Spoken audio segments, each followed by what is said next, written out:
Andrew Eifert signing on with another review of an amplifier that I bought, I don't know, a few years ago at this point. It is the Carvin BX. Now it's a pretty nice amp, very lightweight, only weighs a little under 6 pounds. At 8 ohms it has 300 watts, so it's more than enough power to keep up with anything happening in your band these days. And of course, if you have a 4 ohm cabinet, it puts out 550 watts. It has plenty of tone control characteristics. It has a drive, a contour, a bass. It has compression, treble. It has a semi-parametric EQ that you can adjust further, and there's a graphic EQ too. Now you can hit this button and take the graphic EQ out, so you can actually have two different tone setups if you want, maybe one for lead or whatever. So it gives you some flexibility there. It has controls if you have an active or passive pickups. That's what this little switch, a mute switch. Now the DI level is pretty cool in that you can control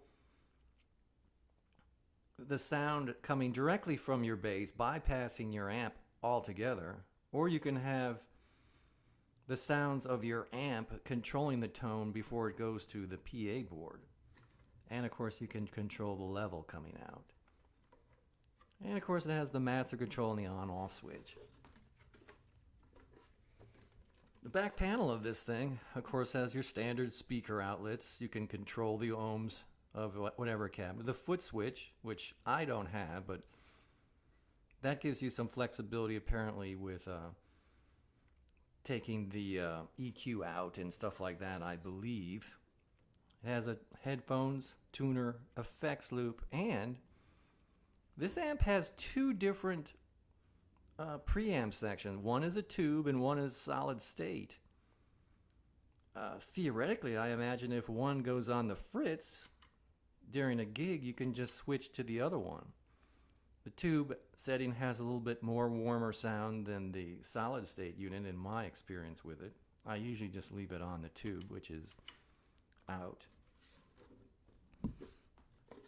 I'm pretty happy with the sound of this amp. For the money that I've got into it, I don't really think that I could have bought anything better. And it's the lightweight. It really helps at the end of a night when you've been playing all night. This having a 6-pound bass amp with this many watts, you're really just not going to get that with too many things. I think this bass setup really kind of tries to emulate the Harkey situation because it has the tube and the solid state. So if you like the Harkey stuff, you're going to like this one, I think.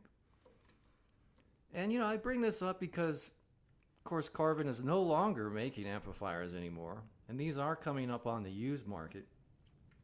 And I'm seeing that you can pick these up for $300 or under $300. And I hope that my little review of this might help you make a decision if you see one. Anyway, my next video I'm going to put out, I'm actually going to show the sound of this thing. So stay tuned for that. Andrew Eifert signing off.